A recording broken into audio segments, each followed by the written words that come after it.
Hello and hi. Well, it's that time again to jump back into the past and revisit another WeeSing title, or in this case, visit for the first time because I don't think I've ever seen this one. And hilariously enough, this has been requested by a couple of people, so I have no idea what you guys are suggesting me to do, even though I do want to cover them all. This is all about toys coming to life. What kind of nightmare fuel are you setting me up for? If you're new to this series, I started rewatching some of my favorite WeeSing productions from back in the day, as well as rediscovering new ones that I hadn't seen at all.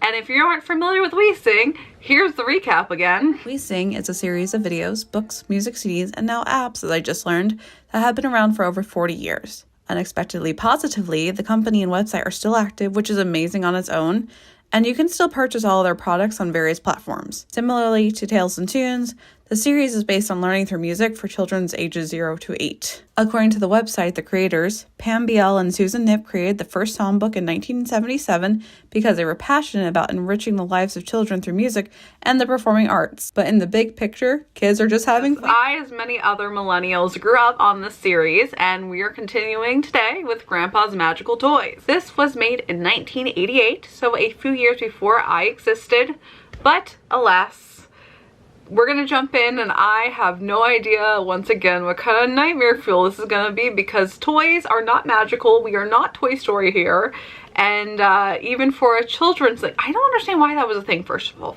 right off the bat, why was that a thing that toys came to life? Especially because 1988 was when Chucky was around, and I cannot stand that. So yeah, let's just begin.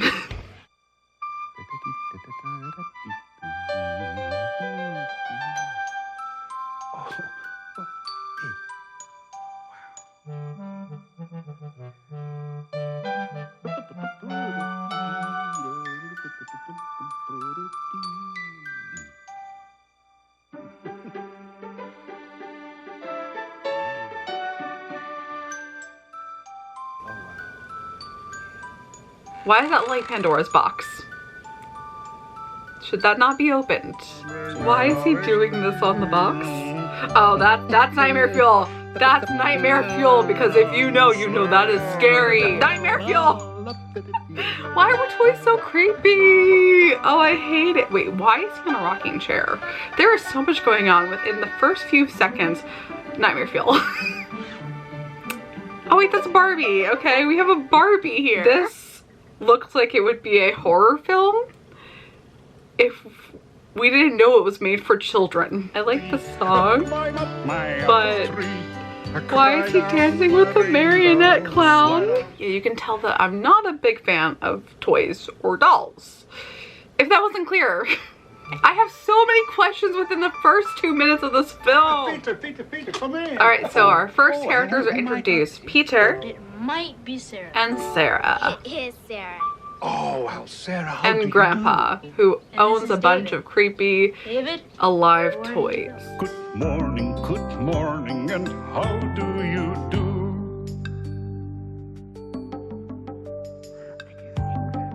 I'm happy that they're also confused by him singing to them. I will give them credit that the actors are casted really well, where the grandpa and the grandson look like they could be legitimate family, so that's fantastic. Good for them. And Pandora's box has opened. Why are they like, whoa, whoa, whoa, whoa? Oh, they're shrinking. Hi, Peter. Who are your friends? This is Why are David they acting and normal? Sarah and, but how would you know my name? There are just special times in your life when magical things happen. And this is one of them? Yes, indeed. But it only happens if you're young at heart. But we're kids. We are young. Not anymore. Now we're all adults. I will never understand how they just jump into going along with it and not being so confused. But we'll get in the spirit.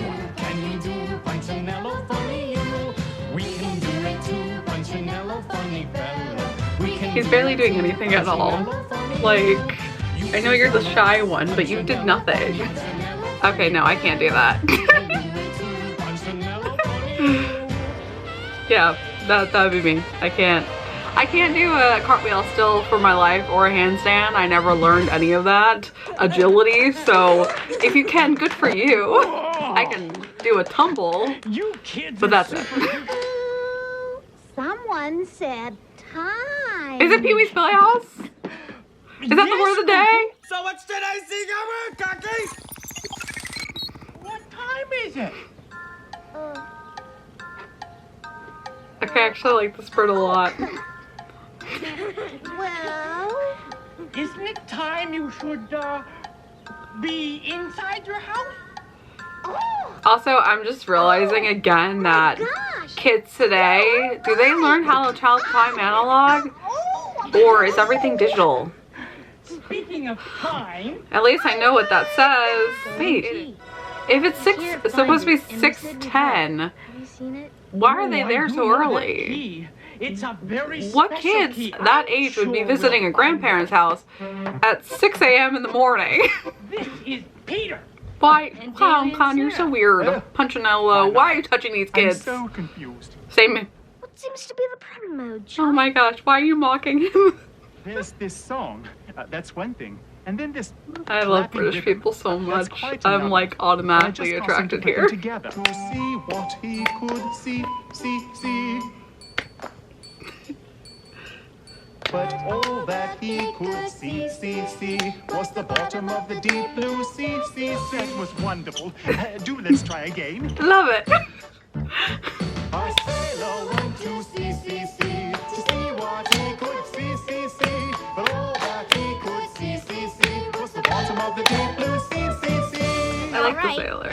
That's You what made friends up are for it for being Nightmare Fuel before. While we're at You it, just need to stay in this perhaps you form. could help us. Oh, I love these rounds. I really, this is the one thing I love about the series is these rounds are so genuinely so awesome. I'm very musically impressed easily, if you can tell. What is the baker gonna sing now? Or dance? Of course, of course, of course. Why am I questioning this? This would be too easy.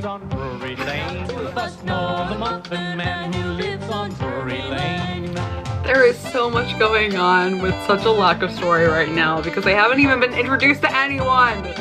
We are just meeting a bunch of random toys that are not humanoid and singing like we've been all chaps.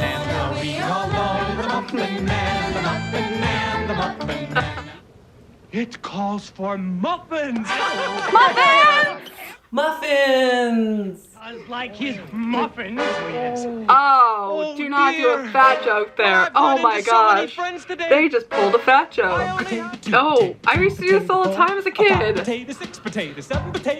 Was this also a common game that you guys would play if you were kids? Because I do remember this was a common game to do, especially during Halloween parties, birthday parties, any parties growing up in the 90s. Is this the Hunger Games? Why are we fighting over a muffin? Just split it by 3 and each of them can get it. It's a big muffin for them, so you can split it by 3. Why don't we share it? Ha! Then everybody will get some. I was right. Okay, wait, why are they filming it like that? That was weird. Jolly good idea. She was way too excited to eat that. Why is he British? He's shy, but then he's British. There is so much chaos going on in this one. I'll sing you my song. You know, the one that I keep singing over and over. You know, the one that I can't get out of my head. I am so confused. Why does she have that accent, but yet at the same time is supposed to be from like Holland or Dutch? She doesn't sound Dutch. She sounds like she's from New York. And I would know because I live nearby New York. I am a pretty little Dutch girl. You're not Dutch! Okay, so we have the shy British mockery chubby boy. Because they made the fat joke, so we're going with that. The show-off girl who can do jump rope tricks and back handsprings. And the grandson who doesn't have any talent yet whatsoever that he's shown us. She's jealous. Muffin Man Punchinello, if you please. It's literally like, I'm just seeing Harley Quinn in her character, even though she is older than Harley Quinn. Harley Quinn, nice to meet ya. Love your perfume. What is that? The scent of death? Okay, I see what they're trying to do. They're doing Dutch and Double Dutch reference together. But you don't sound Dutch, you sound like you're from New York. It calls for muffins. Muffins! At Cunningham Muffins, we know that muffins make the best breakfast. Oh, here's the farmer. Oh, that pig's dead. Oh wait, I kind of matched his color scheme because he has all patchwork colors and rainbow. What is up with this? It is Harley Quinn. That's all I hear is Harley Quinn. We're bad guys. It's what we do. I'm disturbed watching this. What is going on? Is this literally let's make every stereotype Not quite right here. as offensive as we can? It might be. What is going on Take it here? away, Sarah. Yeah, look at that show off. She's impressive though. Doing that before I was even born. Oh, now the monkey's alive. around. How could I quit monkeying around? I'm a monkey. Even if I do have the sharpest mind. Sharp, get it? No. I have the sharpest So bad. mind. Oh, I just cracked myself Yep, up. that would be my reaction too. Right. Wrong. Let's hit it. Oh, we get a rock song? What's their song? This is a random group of toys. A monkey, a crayon. Oh, of course. I thought they would actually do a rock song. You put your left hand in, you put your left hand out, you put your left hand in and you shake it all about. You do the hokey pokey and you turn yourself around.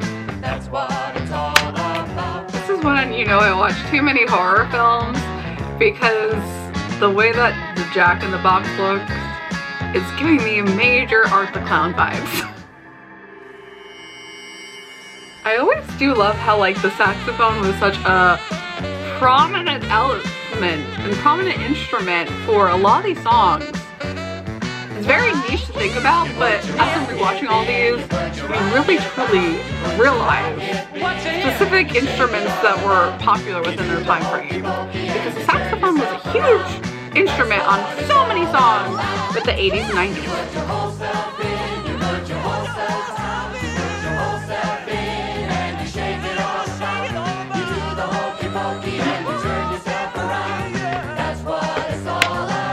I have to look up when was the Hokey Pokey made? Like when was this created? Because it's been such a huge part of childhood songs. And I know I remember it clearly. I'm sure you guys remember it clearly. I have to look this up. I looked up the Hokey Pokey. It was released in 1950, but it was made in the 40s, but then like it took a couple years to really get traction. So it became popular within the 1950s, which makes complete sense in this regard because this was during the retro revival where everything became popular again. So this makes complete sense that the Hokey Pokey being popular in the 50s was still popular within the 80s and 90s because I've said this so many times before, but we had a lot of 50s nostalgia and 50s references still within the 1990s when I grew up. Okay, so that's probably the last time we're gonna see all of them. So, okay, bye minor characters. You know what I think? That calls for muffins. Muffins! Asbestos, I'm baking muffins as best as I can. Ah! I recall you're quite out of muffins.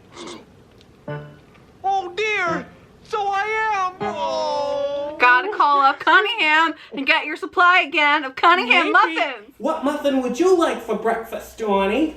Is the cookie jar gonna start talking? There's nothing here. The cookie jar is gonna start talking.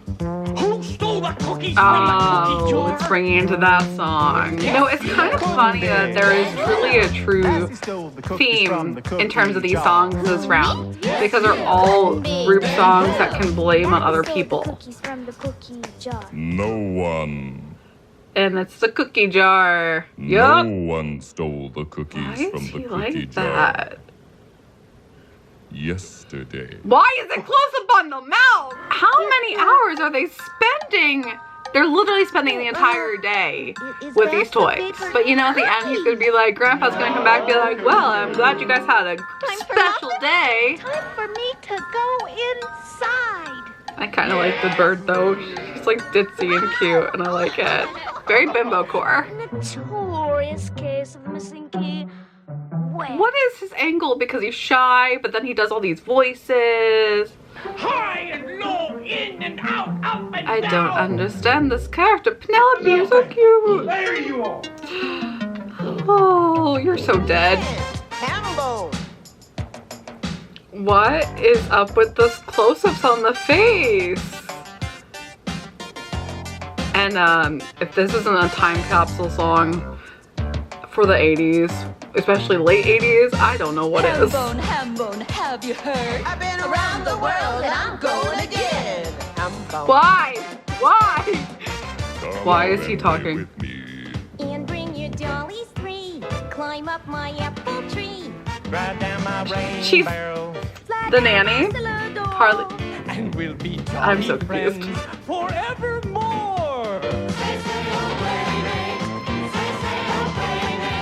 This is a cute little finale song though. You know what?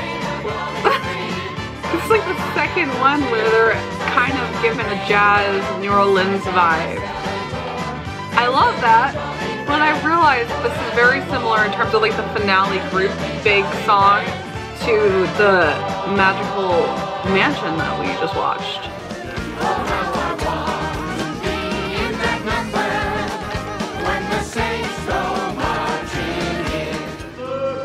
Grandpa's coming. Well, only took him hours. He may be old on the outside, but inside, he's as young as you are. Okay, but this is a really sweet Now, message and we I better relate hurry. to it, and Say goodbye. Next time why I'll is have this a getting me full tin of emotional? muffins. I thought there were cookies in here. I must have eaten them all yesterday. Is this like a Mary Poppins thing where like There are more. he's older so he forgets his memories even though he's young at heart? How does he not know? Say, oh, playmate. Come out and play with me. Is he gonna look in the constant? Okay, at least they actually show us him in person. Because if they actually made the clown doll wig, that would've been creepy. Okay. And we have our cast list again, so we can see if we know anyone. We do know some of them because of them being in other WeeSing productions that we already talked about, but there's a lot to discuss. Right off the bat, no surprise, Francisco Reniers, who played the grandfather, is dead and has been dead for a while. He was born in 1929, but what's insanely impressive about him was that he was a highly renowned mime and founded the Oregon Mime Theater in 1973. WeeSing is his only listed acting credit, yet he was also known as a set designer, mainly on a few serious Christian-adjacent films, it seems. Ironically, unlike the little Dutch girl, he was actually Dutch, as he was born in Holland before moving to America and settling down in Oregon. Also, while researching, I found out that he lived in a Hobbit dome house for most of his life. Look at this thing. It's currently known as one of Portland's weird homes, but I'm so impressed by this. Of course, unfortunately, he's more or less forgotten by society now, but this is the type of person who must have lived such an amazing, fascinating life, and I would love to know more about how he lived and what he was able to accomplish. Yeah, we're starting this cast list on such a high point, and we're continuing with Peter. Played by Kevin Hageman, this might be the most famous / accomplished person to come out from the series. He is now a writer and producer mainly with his brother on so many popular franchises. He was a writer on Hotel Transylvania and the Lego Movie, as well as he wrote the screenplay for Scary Stories to Tell in the Dark, The Croods, Star Trek Prodigy, and the list goes on. It's honestly inspiring to see someone this influential and accomplished be a part of these videos back in the day. My mind is blown from finding this out. Hilariously enough, this is also his only acting credit, so although very talented, it's safe to say he prefers behind the scenes compared to being in front of the camera. Going from our insanely established grandfather and grandson duo, the rest of the actors from this film didn't stack up the same, but who can blame them? Those two were and are insanely talented, and are at too high of a level to compare. There's 19 people listed as characters in this film, and most of them only have this as their only credit, as well as are on screen for only a few minutes. So I'm just going to highlight a couple of the main actors that I found more information on, including the kids since they were on screen for most of the story. David is played by Daniel Sturridge. Besides this, he was featured in another 90s educational show, yet nothing further was found outside of this information. Same goes for Sarah, who was played by Sharon McCall. I previously talked about Joel Morano since he was featured in WeeSing and Sillyville, but I really love that he was one of the main characters here. Punchinello is honestly such a cute character, and I really loved how fun his performance was here. It's nice to see that he got a lot of time to shine in this one. The sailor, another favorite of mine, was played by Jeff Ekdahl. I don't know if he's actually British since there's not too much information about him, and this is the only acting credit listed, but I found his Instagram, and it's so nice to see that he's still acting in theater. Also, if he's really 70, like the bio says, he looks amazing. It seems like a lot of the productions he's currently in take place in Oregon, so I do wonder if this entire production was filmed in Oregon. The Muffin Man doesn't have any other credits. Must have been too busy baking muffins, but he was played by Stephen Michael Long. The little Dutch girl, on the other hand, played by Jock Drew, didn't say where she's from. I can assure you it's not from Holland. She's been very active in acting, most recently in the newest horror film Heart Eyes, as well as part of the Power Rangers franchise. And hold on, why was everyone in this freaking Dr. Giggles movie? I still have to watch this to see how strange it is. Also, hold on, how is she a dialect coach? I literally have no words, although it makes more sense that this was on more mob-adjacent projects. Gotta keep that Harley Quinn accent alive. Finally, the farmer was played by Sam A. Mori, but he didn't just voice the farmer, but the weird creepy cookie jar too. Honestly, I was very surprised when I found this out. He ended up passing away last year, so his fate matches Penelope, unfortunately. But I was so impressed to find out he was a major voice actor in the video game world. League of Legends, Amnesia, Star Trek, and many, many more, for example. Even with the mixture of a lot of these actors still being unknown, I think it's safe to say that this is the most highly known cast and most successful cast that has come out of the series so far. So that was WeeSing's Grandpa's Magical Toys. This is actually really cute. So thanks guys for the recommendation for this. I know I want to get to them all, but of course, this was cute to be able to kind of push it up on the list. And it wasn't as nightmare fuel as I thought. This was definitely one of the better ones in the series. I think at the end of this series, I will end up doing a tier list to rank them all by the best to the worst. But this one definitely, for now, it's ranking high. I loved how it was really sweet, nostalgic, reminding everyone to be young at heart and to enjoy your childlike wonders. And the cast was really good, even though their accents were a little bit stereotypical and the culture was a little bit stereotypical and on the nose, but they meant well. And we have to remember this was also made almost 40 years ago. I hate it. But there you go, that's another WeeSing off our list. We still have a lot more to go, so you can stay tuned. And as always, I will see you in the next one.